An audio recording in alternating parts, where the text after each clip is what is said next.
Hello everyone, welcome to my channel, and in this part 3 we will talk about the clinical features. So in clinical features I have already discussed. This is only a recap of clinical features. So already discussed pathophysiology of all the clinical features in part 2, and in this part we will basically recap this clinical feature first. So the first of all, the clinical feature can be due to the underlying cause of mitral stenosis. Let's suppose the mitral stenosis is due to the rheumatic fever, then the patient may have the fever and the joint pain along with the other features. And the main problem, we already know that here is a left atrial dilation. So left atrial dilation le gardakheri the person may have the dysphagia due to the actually compression of the esophagus and hoarseness of voice due to the compression of the left recurrent laryngeal nerve. The person may have the features of pulmonary edema, that is orthopnea, paroxysmal nocturnal dyspnea and dyspnea. The person may have the features of heart failure, that is generalized edema and the limb swelling and the raised jugular venous pressure. So these were the clinical features that we will encounter in the patient of the mitral stenosis. On examination and the palpitation, we will find out the tapping type of apex beat. On auscultation, we will see the loud S1, normal S2, opening snap, mid-diastolic murmur, pre-systolic accentuation in the early stage, and soft S1, loud S2, opening snap, mid-diastolic murmur, but no pre-systolic accentuation in advanced stage. यसको बारे पनि हामीले discuss गरिसकेछौं किन सबै यस्तो हुन्छ भनेर डिटेलमै part सेकेन्डमै. Let's talk about the investigation now. So in ECG, basically we will get the wide P wave in early stages of the mitral stenosis. Why there is a wide P wave? Actually, the left atrium is dilated. के हुन्छ त left atrium चाहिँ dilated छ. Left atrium dilated भएको कारणले गर्दाखेरि actually the impulse जुन हुन्छ त्यसले बडी टाइम लाउँछ लेफ्ट एट्रियमलाई डाइलेट गर्नको लागि हैन, र इम्पल्स बडी टाइमको लागि चाहिँ एट्रियम तिरै बसिरा हुन्छ. द्याट्स वाइ पी वेभ जुन हुन्छ त्यसले बडी टाइम लिन्छ बन्नको लागि, र त्यही भएर पी वेभ वाइड भइरा हुन्छ. कहिलेकाहीँ यस्तो पनि हुन्छ कि पी वेभ चाहिँ बाइफिड नेचरको हुन्छ, यानी यस्तो नेचरको. यानी हेर्नुस् त यहाँ पी वेभमा यस्तो र यस्तो आयो के. सो यो पी वेभ चाहिँ छ, यो पी वेभ चाहिँ बाइफिड नेचरको छ. बाइफिड नेचरको किन?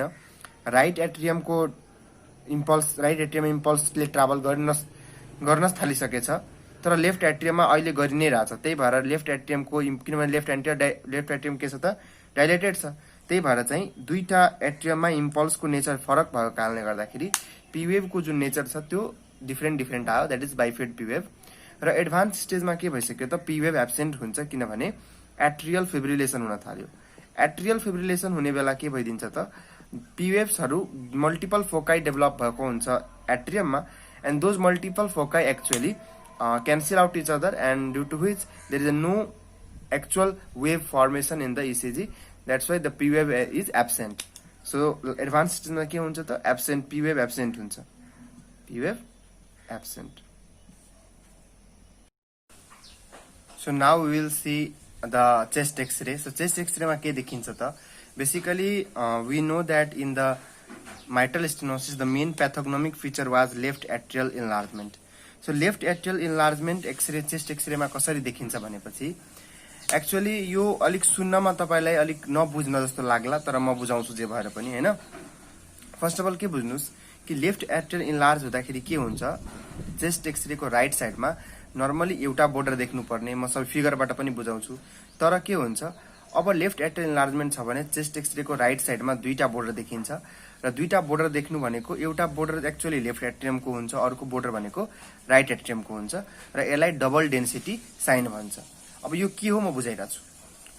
अब हेर्नुस् के हुन्छ एक्चुअली त, लेट्स सपोज कि यो हाम्रो हार्ट छ.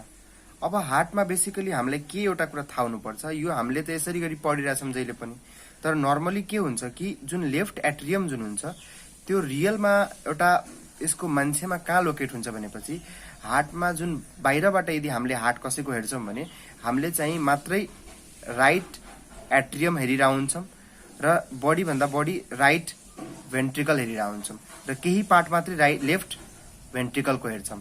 भनेपछि लेफ्ट एट्रियम हामीलाई खासै देखिरह हुँदैन. किन देखिरह हुँदैन?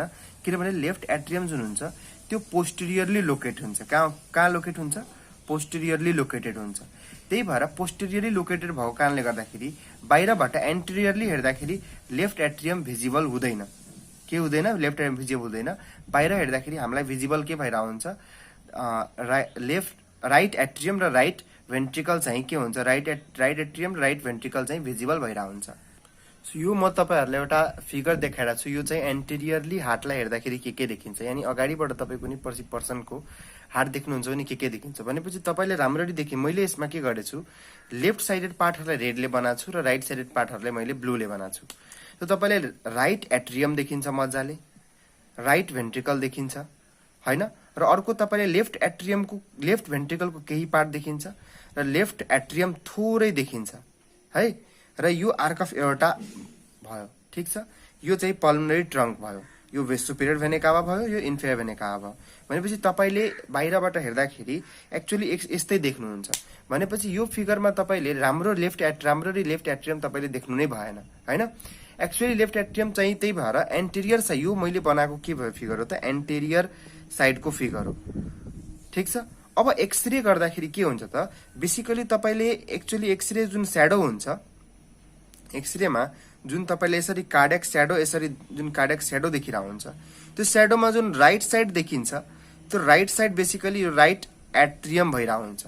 र यो जुन तपाईले यो तल्लो बोर्डर देखिरहेछ, यो बोर्डर भनेको राइट भेन्ट्रिकल र केही पार्ट अफ लेफ्ट भेन्ट्रिकल देखिरहेको हुन्छ, र यताको बोर्डर बरु भनेको लेफ्ट भेन्ट्रिकलको हुन्छ, ठीक छ। सो कार्डियक स्याडोमा यस्तो हुन्छ भने के देखिन तपाईले कार्डियक स्याडोमा, कार्डियक स्याडोमा हेर्नु, कार्डियक स्याडोमा यो देख्नु भनेको राइट एट्रियम देख्नु, यो देख्नु भनेको राइट भेन्ट्रिकल देख्नु, र यो देख्नु भनेको लेफ्ट भेन्ट्रिकल देख्नु।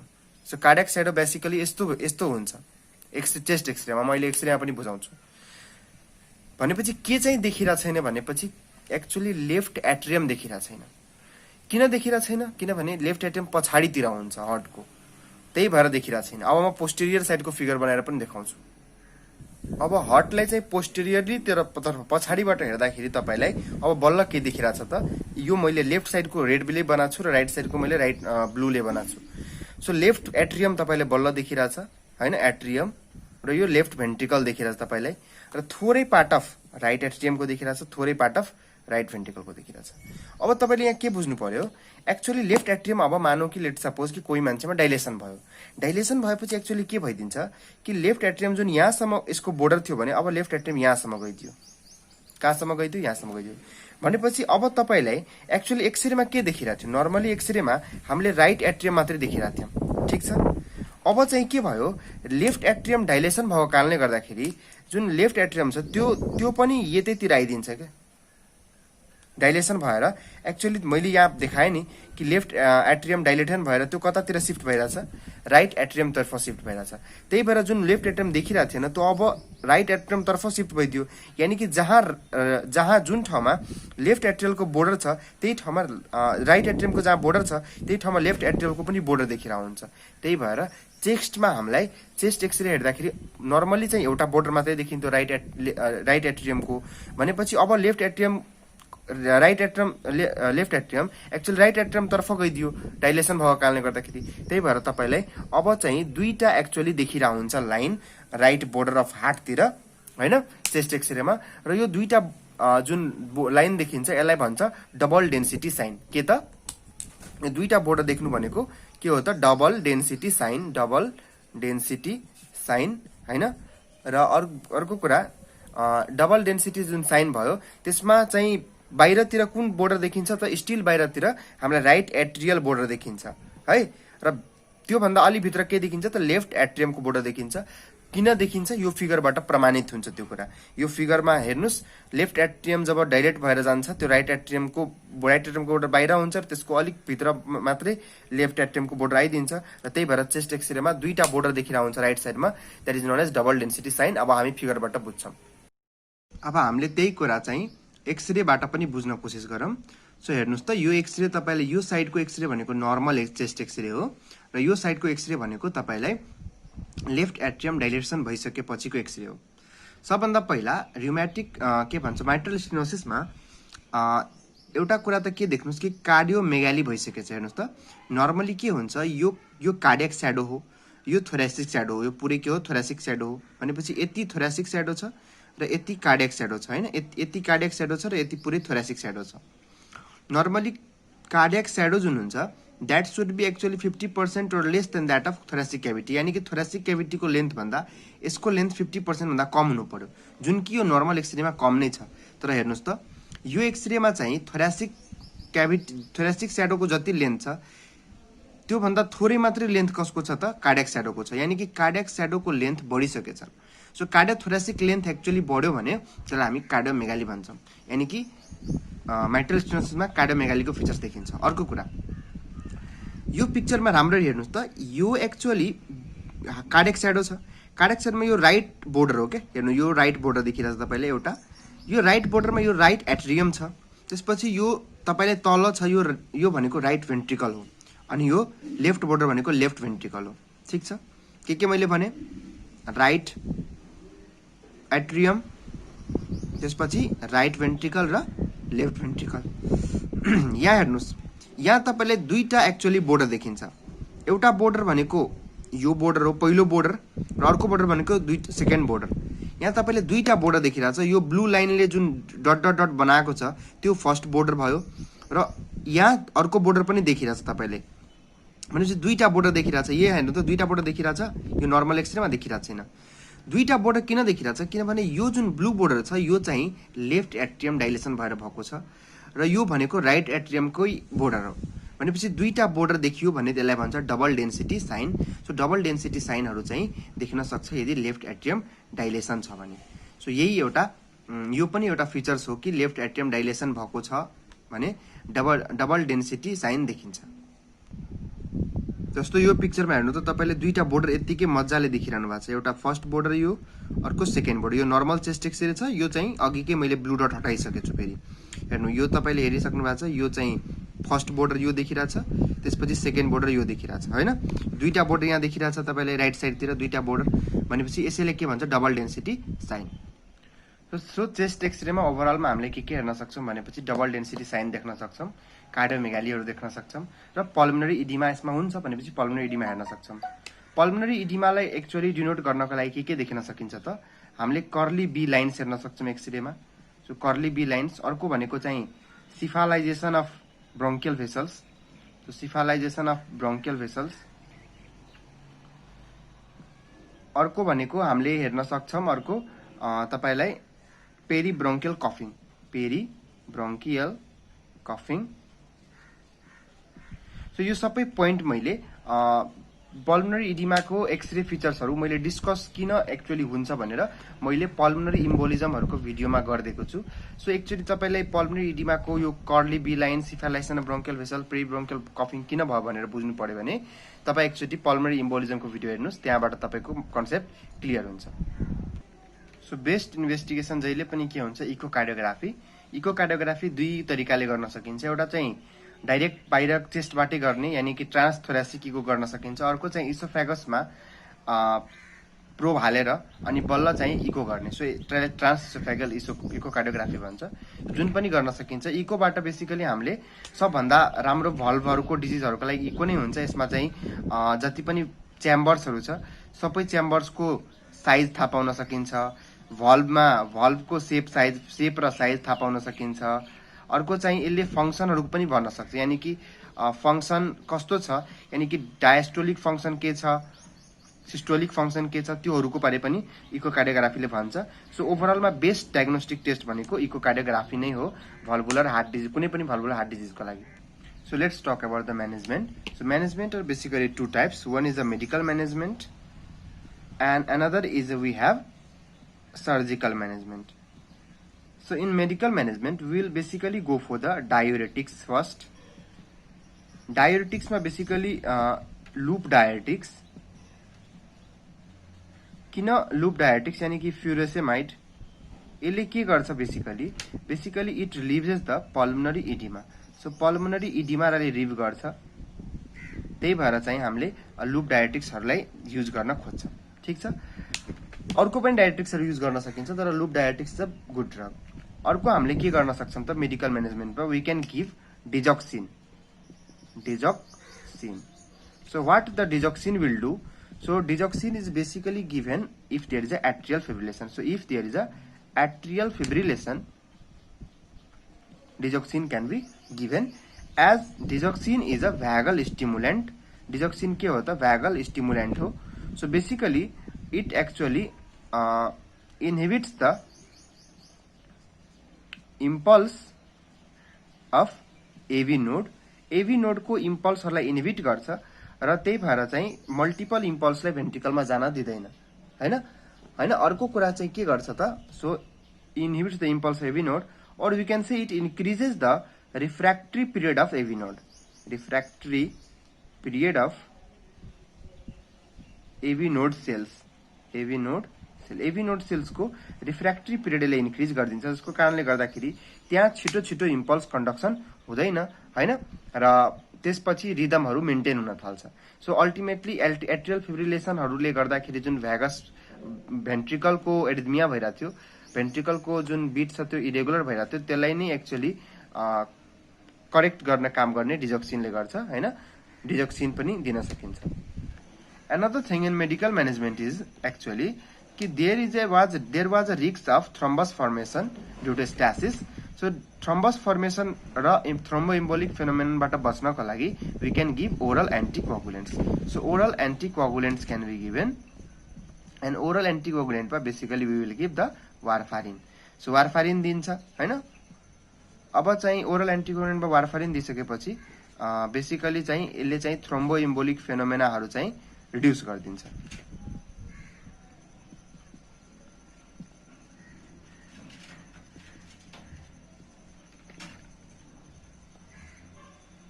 अनि हामीले के अझै भनेको थियौं कि थ्रोम्बसहरू भइसकेपछि there will be the risk of infective endocarditis. So we will also give the prophylactic antibiotics. So prophylactic antibiotics पनि दिन सकिन्छ। सो यहीहरू ट्रिटमेन्ट भयो। सो मेडिकल म्यानेजमेन्टमा we talk about the diuretics, we talk about the digoxin हैन, we talk about the oral anticoagulants and prophylactic antibiotics. So another way of management is surgical management. Surgical management, surgical म्यानेजमेन्टमा के गरिन्छ त basically हेर्नुस्, if the valve is movable, if valve is movable, यदि valve तपाईको move गरिरहेछ, move गर्छ भनेपछि you can go for the के त बेलुन भल्भोप्लास्टी। तपाई के गर्न सक्नुहुन्छ, बेलुन भल्भोप्लास्टी। बेलुन भल्भोप्लास्टीमा के गरिन्छ त म तपाईहरुलाई भन्छु। सो बेसिकली इन बेलुन भल्भोप्लास्टी डाक्टरले के गर्छ भनेपछि लेट सपोज यो चारवटा चेम्बर अफ हर्ट छ र यो माइट्रल भल्भ जुन कि स्टेनोसिस भइरहेछ, तर अहिले पनि भल्भ मुभेबल छ, यानी कि भल्भ क्याल्सिफाइड एडभान्स स्टेजमा गएको छैन भनेपछि पर्सनलाई के गर्छ, femoral actually भेनबाट actually catheter pass गर्छ। क्याथेटर पास गरेर अल्टिमेटली भेने काभाहरू हुँदै राइट एट्रियममा आउँछ, राइट एट्रियमबाट सेप्टममा होल बनाउँछ र अल्टिमेटली राइट भेन्ट्रिकलमा जान्छ। सो त्यसै भएर यसलाई बेलुन भल्भोप्लास्टी नभएर यसलाई ट्रान्ससेप्टल बेलुन भल्भोप्लास्टी पनि भनिन्छ।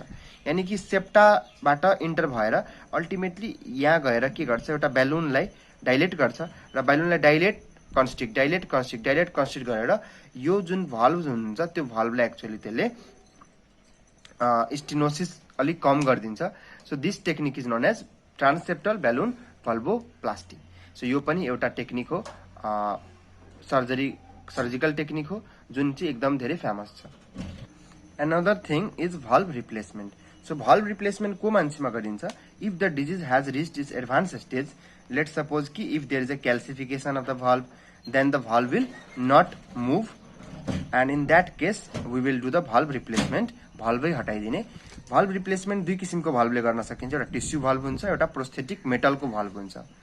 अब भल्भ रिप्लेस गर्न बेला को मान्छेमा टिस्यु भल्भ रिप्लेस गर्ने र को मान्छेमा प्रोस्थेटिक गर्ने भनेपछि if the patient is young and if the patient को let suppose the she is a pregnant female हैन, and family is incomplete, then त्यस्तो केसमा हामीले टिस्यु भल्भ युज गर्न सकिन्छ। टिस्यु भल्भमा राम्रो कुरा के हुन्छ, ओरल एन्टिकोगुलेन्टहरू दिनु पर्दैन, किनभने एक्चुअली बाहिरबाट भल्भ लाउँदाखेरि त्यहाँ थ्रोम्बस फर्मेसन हुने रिस्क हुन्छ, तर टिस्यु भल्भमा ओरल एन्टिकोगुलेन्ट दिनु पर्दैन र त्यही भएर प्रेग्नेन्सीहरूमा चाहिँ यो सेफ छ। But its life span is only for 7 to 8 years. 7 to 8 इयर्ससम्म यो भल्भले काम गर्छ। प्रोस्थेटिक भल्भको कुरा गर्यो भने यो भल्भ मेटलको हुन्छ र यो भल्भमा तर के हुन्छ नराम्रो कुरा कि ओरल एन्टिकोगुलेन्ट तपाईले लाइफ लङ लिनुपर्छ। सो ओरल एन्टिकोगुलेन्ट तपाईले लाइफ लङ लिनु पर्यो, but it can be used in actually कस्तो पर्सनहरुमा त यङै पर्सनमा, तर if the family is complete, family complete छ हैन, और अनम्यारिड फिमेल छ भने जसमा चाहिँ फ्यामिलीको अहिले केही चान्स त्यो छैन, गाह्रो छैन, अहिले फ्यामिली लिनु छैन भने त्यस्तोहरुमा एन्टिकोगुलेन्ट दिने र प्रोस्थेटिक भल्भ लगाउने। मेन कुरा के हुन्छ, यो भल्भको लाइफ स्पान लामो हुन्छ, यानी कि 15 to 16 इयर्ससम्म यो भल्भले काम गर्छ हैन। सो कुनै पनि भल्भ रिप्लेस गर्न सकिन्छ according to the patient condition. Patient कस्तो कन्डिसन छ, यदि फ्यामिली कम्प्लिटहरु छैन भने टिस्यु भल्भ दिनुस्, फ्यामिलीहरु कम्प्लिट भइसकेछ भने प्रोस्थेटिक मेटल भल्भ दिनुस्। यानी प्राय मेलहरुमा चाहिँ मेटल भल्भ दिन्छ, किनभने मेलहरुमा त अब यस्तो फ्यामिलीको केही प्रब्लम हुन्न, मेलहरुले त एक्चुअली प्रेग्नेन्सी केही गर्नु छैन, त्यही भएर चाहिँ मेलहरुमा प्रोस्थेटिक भल्भ रिप्लेसमेन्ट गरिन्छ। फिमेल छ भने पनि प्रोस्थेटिक गरिन्छ if she has completed her family, तर यदि not completed her family then tissue valve replacement गरिन्छ। So this where the surgical management of the mitral stenosis. So this was all about the mitral stenosis, and please like and subscribe my video and share. Thank you.